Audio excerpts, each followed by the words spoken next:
여기 어린 딸과 함께 마지못해 한국 땅을 밟은 한 프랑스 여성이 있습니다. 바로 직전에 겪었던 끔찍한 기억 때문에 그녀는 한국 역시 크게 다르지 않을 것이라는 깊은 불안감에 휩싸여 있었죠. 아니나 다를까 도착하자마자 이용한 대중교통 안에서 아이가 갑작스럽게 소란을 피우자 주변의 싸늘한 시선이 느껴지기 시작했습니다. 그녀는 또다시 차가운 외면을 받게 될까봐 가슴이 철렁 내려앉았는데요. 하지만 잠시 후 전혀 예상하지 못했던 한 노인의 행동을 보고 그만 그 자리에 얼어붙고 말았습니다. 대체 그녀가 한국에서 마주한 충격적인 장면은 무엇이었을까요? 영상 끝까지 시청하시면 그 이유를 알게 되실 겁니다. 안녕하세요. 제 이름은 엘리예요. 프랑스 파리에서 프리랜서 그래픽 디자이너로 일하며 제 세상의 전부인 5살 딸 리나를 혼자 키우고 있어요. 파리라는 도시는 화려하고 아름답지만 저에게는 때때로 숨막히는 곳이 되기도 했습니다. 특히 아이를 혼자 키우는 싱글맘이라는 사실은 보이지 않는 벽처럼 느껴질 때가 많았죠. 동료 디자이너들은 겉으로는 친절했지만 그들의 눈빛 속에는 미묘한 동정심과 함께 혼자 얼마나 힘들까 하는 식의 판단이 서려 있는 것 같아 늘 불편했어요. 학부모 모임에 가면 분위기는 더욱 싸늘했죠.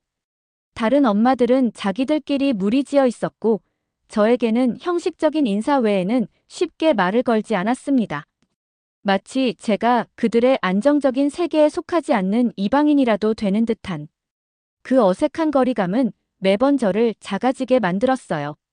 하지만 저를 가장 힘들게 했던 것은 바로 제 딸 리나가 스스로를 다른 아이로 느끼기 시작했다는 불안감이었어요. 어느 날 유치원에서 돌아온 아이가 풀이 죽어 엄마, 왜 우리는 아빠랑 같이 안 살아? 하고 묻는데 그 작은 목소리에 담긴 슬픔을 감지했을 때 제 심장은 정말 쿵 하고 내려앉는 것 같았습니다. 아이의 맑은 눈에 드리워진 작은 그늘을 볼 때마다 저는 이 도시가 더 이상 우리 모녀를 위한 곳이 아니라는 생각을 깊게 하게 되었어요. 리나에게 좀 더 평범하고 따뜻한 환경을 만들어주고 싶다는 열망이 간절해졌죠. 새로운 시작이 필요했어요. 어디로 가야 할까 막막하던 차에 문득 일본이 떠올랐습니다. 몇 년 전 한 프로젝트 때문에 일본 디자이너들과 협업할 기회가 있었는데 그들의 정갈함과 군더더기 없는 일 처리 방식이 무척 인상 깊었거든요. 메일 하나를 보내도 정확하고 간결하게, 약속 시간은 칼같이 지키는 모습, 그리고 그들의 디자인에서 느껴지는 고요하고 정돈된 아름다움. 그 모든 것이 당시 혼란스럽고 복잡했던 제 삶과는 너무나 대조적이어서 강렬하게 끌렸습니다. 어쩌면 저렇게 질서정연하고 예측 가능한 사회라면 저와 리나처럼 조금 다른 형태의 가족도 별다른 시선 없이 조용히 스며들어 살아갈 수 있지 않을까 하는 희망을 품게 되었어요. 마치 잘 짜인 디자인처럼 모든 것이 제자리에 있는 듯한 그런 사회를 꿈꿨던 거죠. 마침 국제 디자인 페어 참가 지원금이 예상했던 것보다 훨씬 두둑하게 나왔어요. 마치 운명처럼 느껴졌죠. 망설일 이유가 없었습니다. 저는 과감하게 도쿄행 티켓을 끊었어요. 최신 디자인 트렌드를 직접 보고 배우는 동시에 일본이 정말 우리 모녀의 새로운 안식처가 되어줄 수 있을지 제 눈으로 확인해 볼 기회라고 생각했습니다. 파리의 축축하고 무거운 회색 하늘을 뒤로하고 비행기에 오르던 순간을 잊을 수가 없어요. 질서와 예의, 그리고 어쩌면 제가 그토록 찾아 헤매던 따뜻함이 있을지도 모르는 동쪽의 섬나라. 제 옆에 앉은 리나의 작은 손을 꼭 잡은 제 손에는 기대와 두려움이 뒤섞인 축축한 땀이 배어 나왔습니다. 부디 우리의 선택이 옳았기를 간절히 바랄 뿐이었어요. 도쿄에서의 첫인상은 강렬했어요. 특히 도심 한복판에 우뚝 솟은 거대한 전자제품 백화점은 눈부신 네온사인과 미래적인 외관으로 저의 시선을 사로잡았죠. 그래픽 디자이너로서 최첨단 기술과 세련된 디자인에 대한 기대감을 안고 안으로 들어섰습니다. 하지만 매장 안으로 발을 들인 순간 저는 마치 시간을 거슬러 올라간 듯한 기묘한 이질감에 휩싸였어요.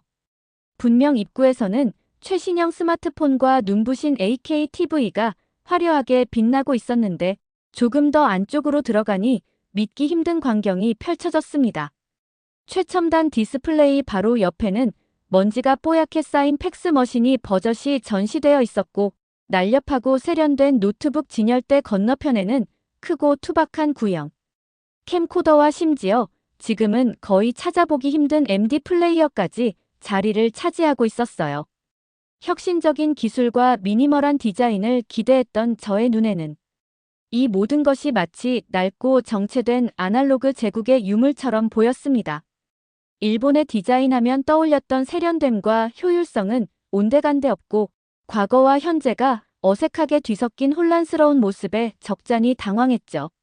그래도 실망감을 애써 감추고 본래 목적이었던 드로잉 태블릿을 찾아 나섰습니다. 국제 디자인 페어에서 받은 상품권이 있었거든요. 최신형 모델을 발견하고 기쁜 마음으로 직원에게 구매 의사를 밝혔을 때 저는 일본 사회의 또 다른 그리고 훨씬 더 단단한 벽에 부딪히게 됩니다. 유키라는 이름표를 단 플로어 매니저가 다가왔는데 그녀는 정말 흠잡을 데 없이 완벽하게 몸에 밴 미소와 극도로 정중한 태도를 하고 있었어요. 그 모습에 잠시 안심했던 것도 잠시 그녀의 설명은 저를 깊은 혼란에 빠뜨렸습니다. 상품권 금액이 제가 사려던 태블릿 가격보다 조금 모자랐어요. 저는 당연히 부족한 금액은 제 신용카드로 결제하겠다고 말했죠. 프랑스에서는 너무나 당연한 일이었으니까요. 하지만 그녀는 아주 정중하지만 단호하게 고개를 저었습니다. 상품권과 다른 결제 수단을 함께 사용하는 것은 규정상 절대 불가능하다는 설명을 기계적으로 반복할 뿐이었어요. 그렇다면 상품권 금액보다 가격이 낮은 다른 제품을 사겠다고 제안했습니다.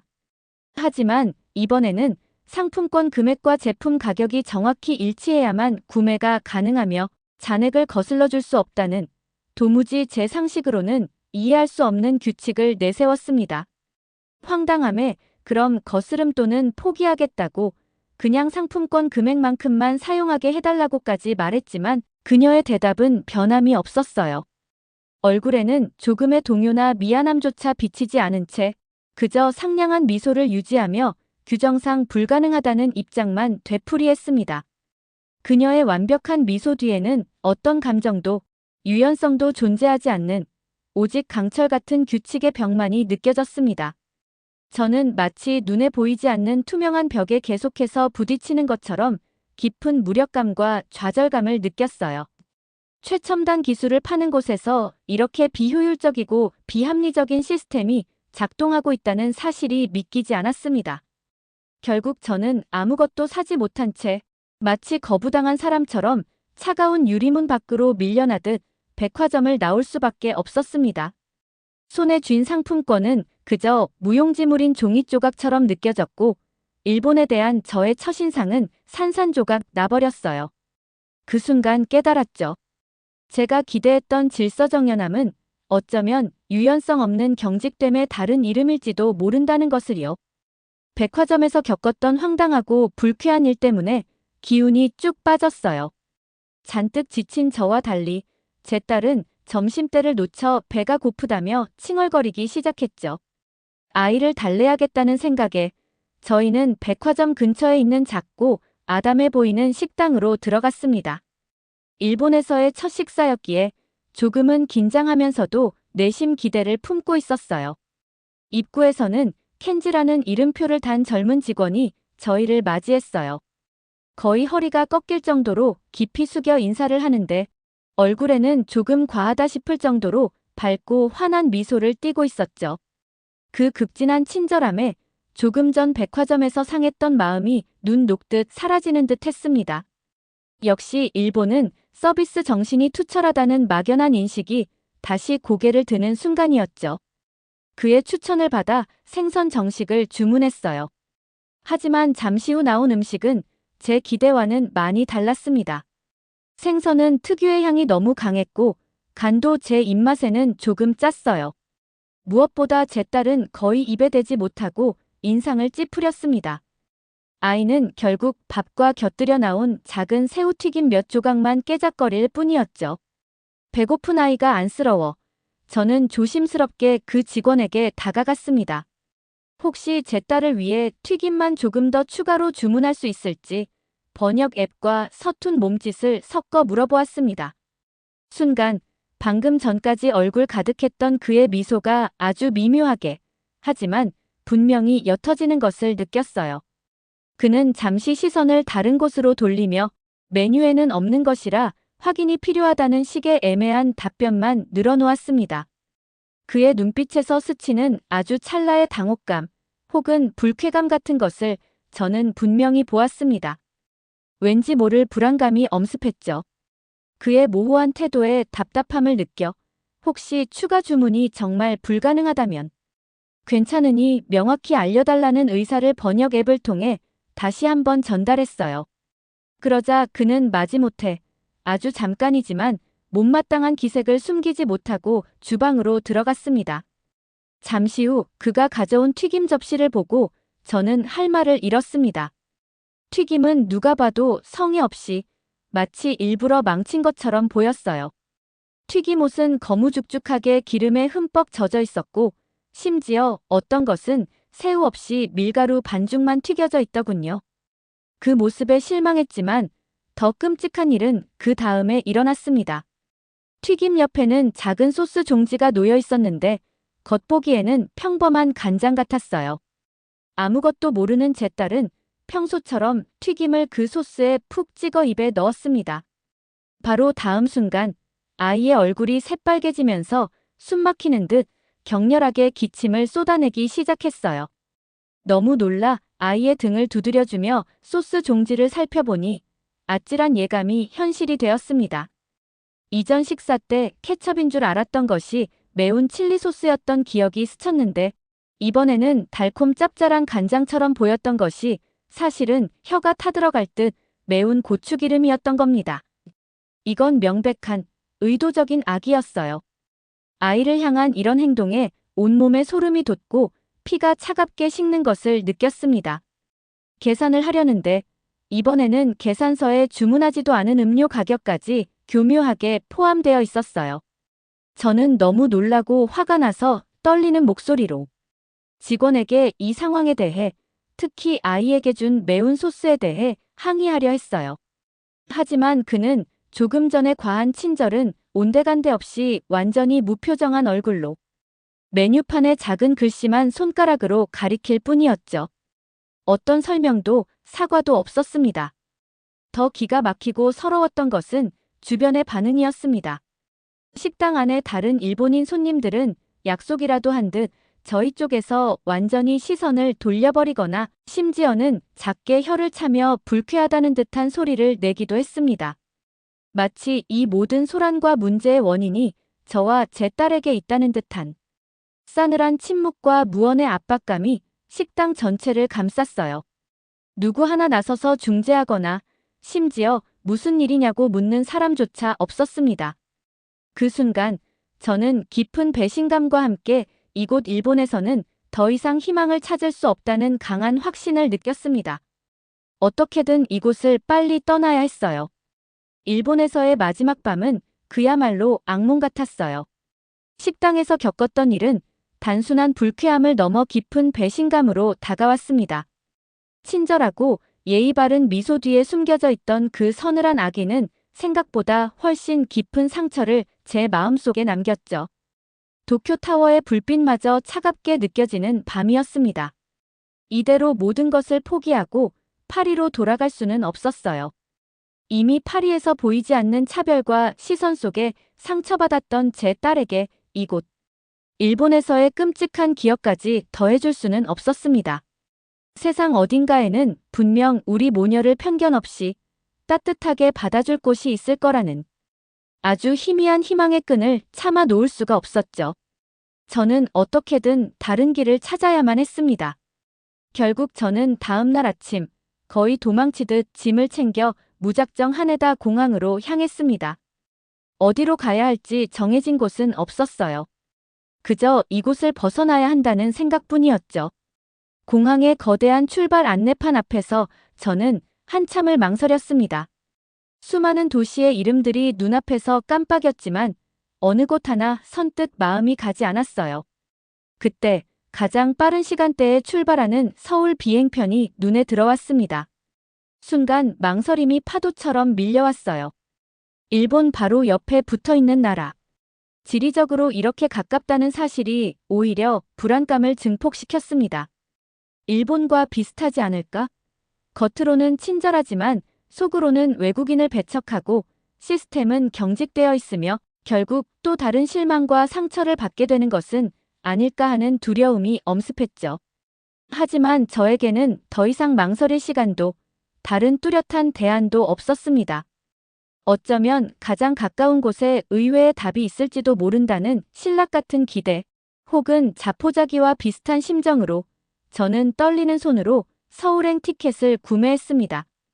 애써 불안감을 감추고 제 딸의 작은 손을 꼭 잡은 채 저는 미지의 땅으로 향하는 비행기에 몸을 실었어요. 창밖으로 보이는 일본 땅이 점점 작아지는 것을 보며 부디 이번 선택이 후회가 되지 않기를 간절히 기도했습니다. 몇 시간 후 인천공항에 도착했을 때 피로와 불안감은 극에 달해 있었어요. 낯선 언어와 표지판들 속에서 저는 완전히 길 잃은 아이가 된 기분이었죠. 서울 시내로 가는 방법을 알아내야 했기에 저는 무거운 발걸음을 옮겨 안내 데스크로 다가갔습니다. 젊은 남자 직원이 앉아 있었는데 그는 제 불안한 기색과는 달리 예상외로 밝고 스스럼 없는 표정으로 저를 맞이했어요.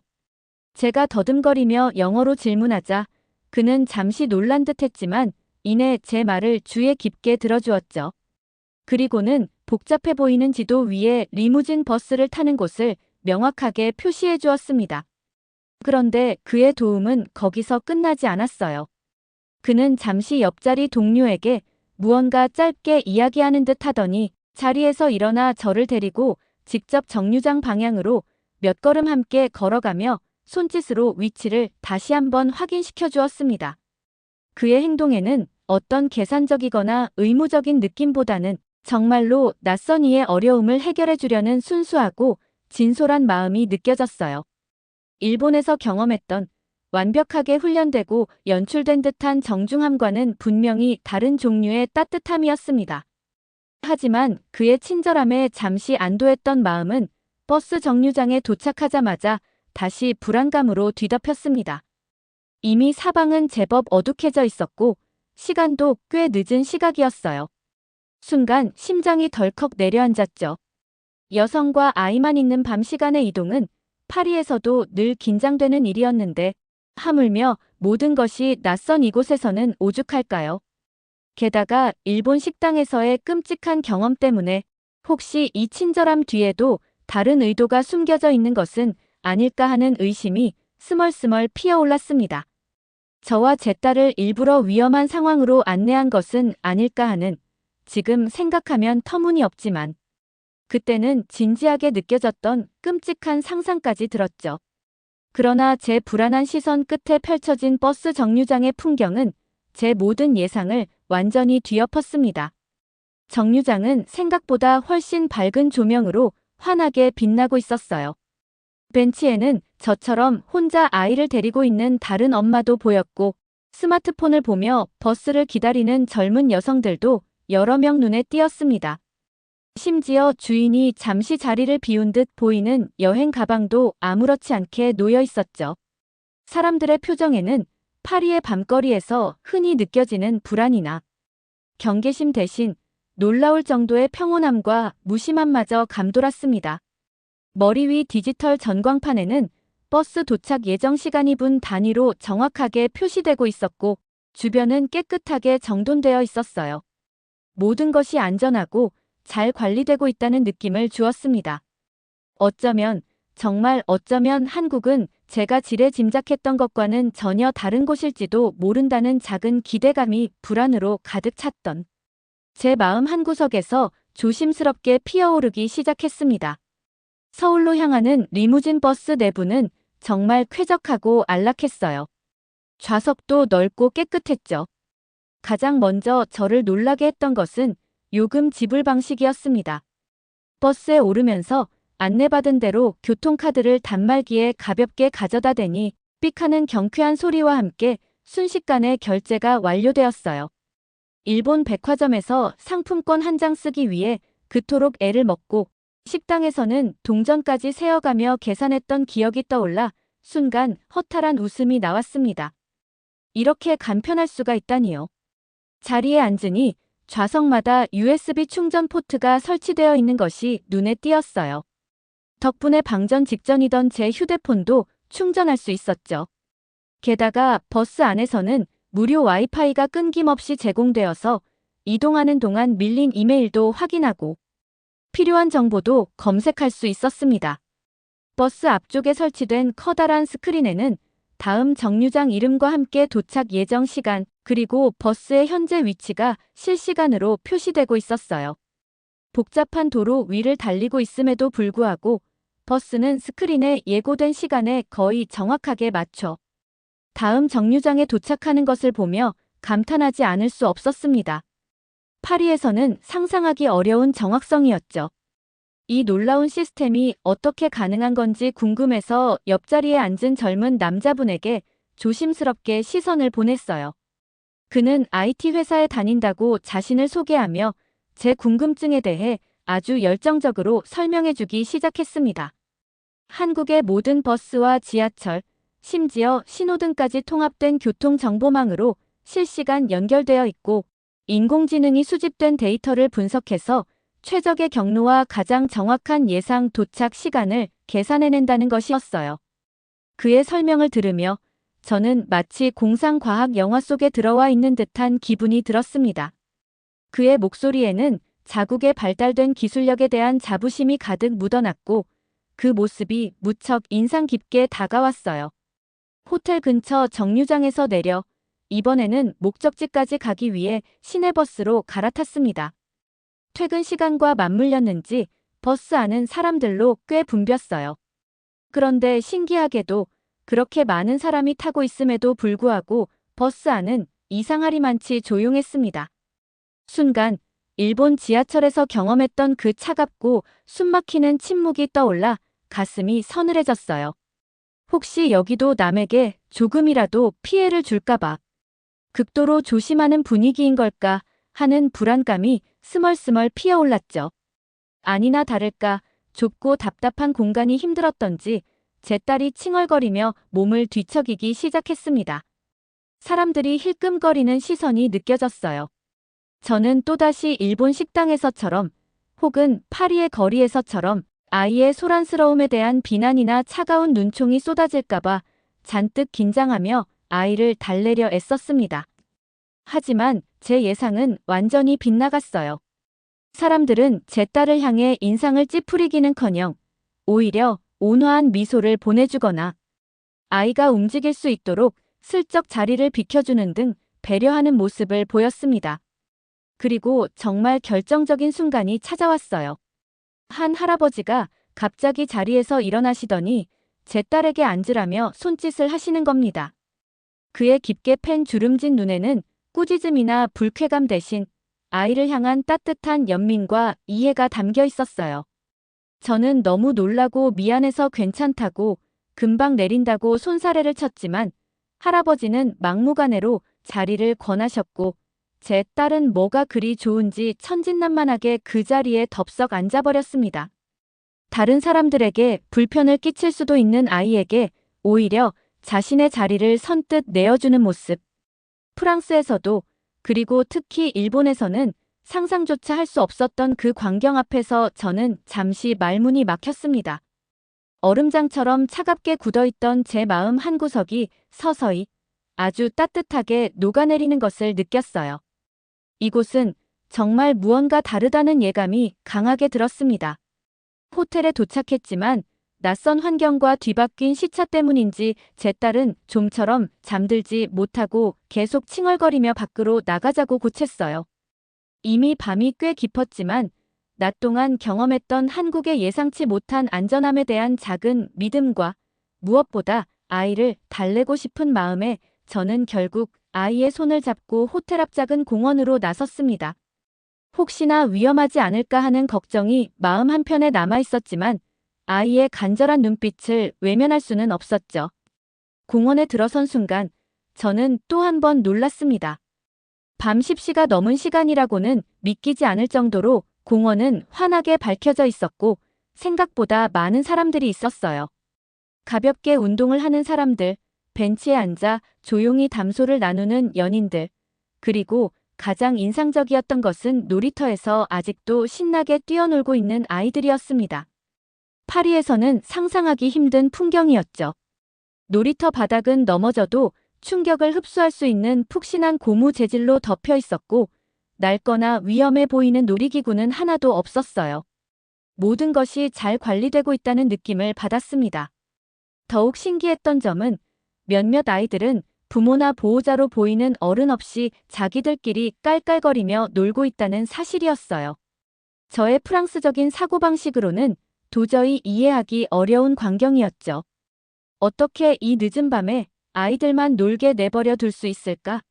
궁금증을 참지 못하고 근처 벤치에 앉아 자기 아이를 지켜보고 있던 한 젊은 여성분에게 다가가 서툰 영어와 번역 앱을 동원해 조심스럽게 물어보았습니다. 그녀는 제 질문의 의도를 금방 알아차리고는 부드러운 표정으로 공원 곳곳에 설치된 작은 카메라들을 손짓으로 가리켰어요.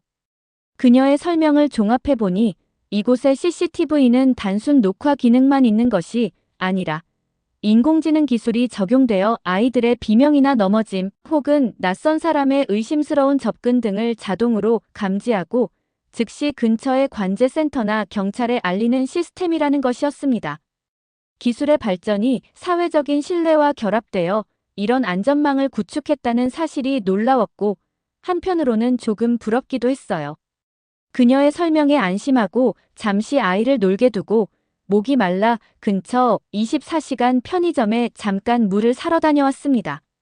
그런데 제가 돌아왔을 때 제 딸이 놀이기구에서 발을 헛디뎌 넘어져 울고 있는 것이 아니겠어요. 심장이 덜컥 내려앉아 아이에게 달려가기도 전에 이미 주변에 있던 어른 서너 분이 아이를 둘러싸고 있었습니다. 한 아주머니는 아이를 품에 안아 괜찮다며 등을 토닥여주고 있었고 다른 아저씨는 아이의 까진 무릎 상태를 유심히 살피고 계셨어요.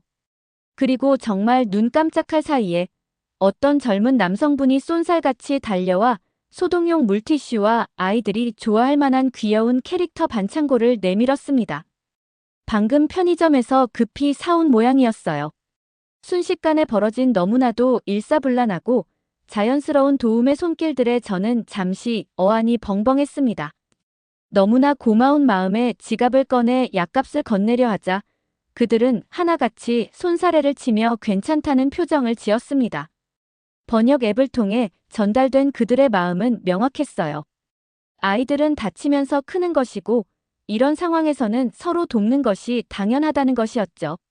그들의 너무나도 당연하다는 듯한 표정과 따뜻한 행동 속에서 저는 돈으로는 환산할 수 없는 깊은 공동체 의식을 느꼈습니다. 코끝이 찡해지며 울컥 눈물이 쏟아질 것 같았어요. 다음 날 아침, 저희는 호텔 근처의 허름하지만 정갈해 보이는 작은 동네 식당에 들어갔습니다.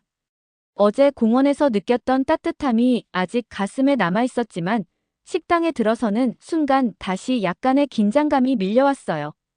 메뉴판은 온통 제가 읽을 수 없는 한국어로 가득했고 주인으로 보이는 할머니는 처음 보는 외국인 손님이 낯설었는지 별다른 표정 없이 저희를 가장 구석진 자리로 안내했습니다. 순간 일본 식당에서의 끔찍했던 기억이 떠올라 불안감이 엄습했어요. 혹시 이것도 차별적인 대우는 아닐까 하는 의심마저 들었죠. 하지만 할머니가 잠시 후 내어온 비빔밥과 찌개는 정말 놀랄 만큼 맛있었습니다. 특히 신선한 채소가 듬뿍 들어간 비빔밥은 입맛을 돋우기에 충분했죠. 다만 함께 나온 찌개는 보기에도 빨갛고 제 딸이 먹기에는 너무 매웠어요. 아이는 결국 하얀 밥에 김을 싸서 깨작거리기만 했습니다. 아이가 먹을 만한 다른 메뉴를 추가해야 하나 고민하며 메뉴판을 다시 살펴보고 있을 때였어요. 주방에서 저희를 지켜보고 계셨는지 할머니가 말없이 저희 테이블로 다가오셨습니다. 그리고는 작은 뚝배기 하나를 툭 내려놓고 가셨어요. 김이 모락모락 피어오르는 노랗고 폭신해 보이는 계란찜이었습니다.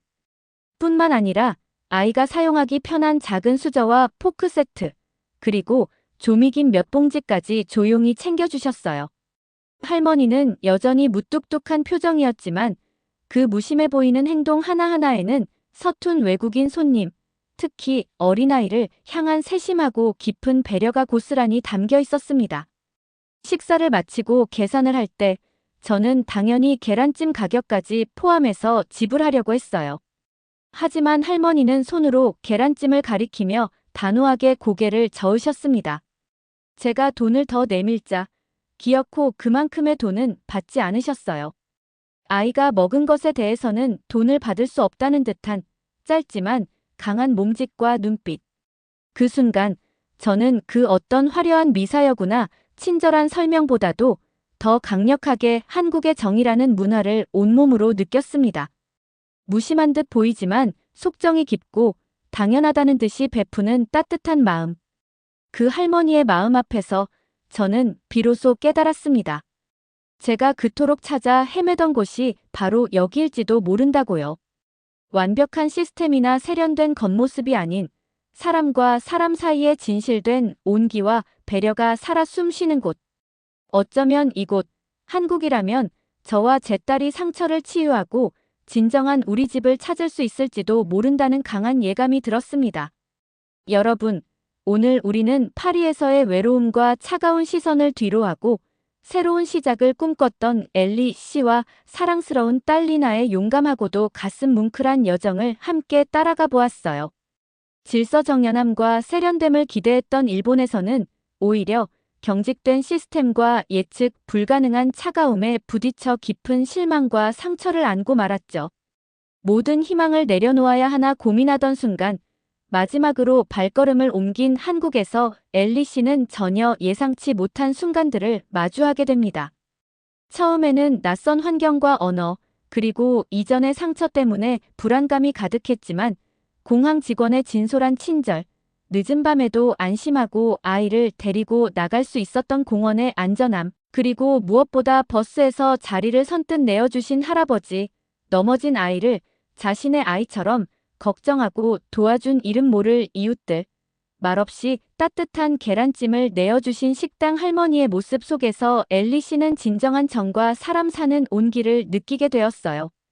저는 엘리 씨의 사연을 전해드리면서 완벽하게 정돈된 시스템이나 겉으로 보이는 화려함보다 때로는 서툴지만 진심이 담긴 눈빛, 무심한 듯 건네는 따뜻한 말 한마디, 그리고 어려움에 처한 이를 외면하지 않는 공동체의 마음이 얼마나 큰 위로와 희망을 줄 수 있는지 다시 한번 깊이 느낄 수 있었습니다.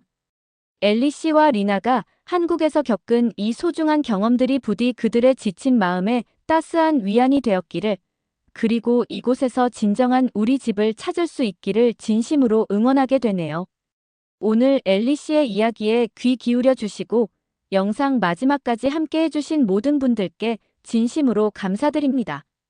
여러분의 따뜻한 관심과 공감이 저희 채널을 운영하는데 정말 큰 힘이 되고 있어요. 오늘 이야기가 여러분의 마음에도 작은 울림을 주었다면 저희 채널 구독과 영상 좋아요, 그리고 알림 설정까지 꼭 부탁드릴게요. 또한 엘리 씨와 리나를 향한 응원의 메시지나 여러분이 경험했던 따뜻한 순간들이 있다면 댓글로 자유롭게 남겨주세요. 함께 나누는 이야기들은 우리 모두를 더욱 따뜻하게 만들어줄 거예요. 그럼 저희는 다음에도 여러분의 마음을 움직일 수 있는 좋은 이야기로 다시 찾아뵙겠습니다. 늘 건강하시고 행복한 하루 보내세요.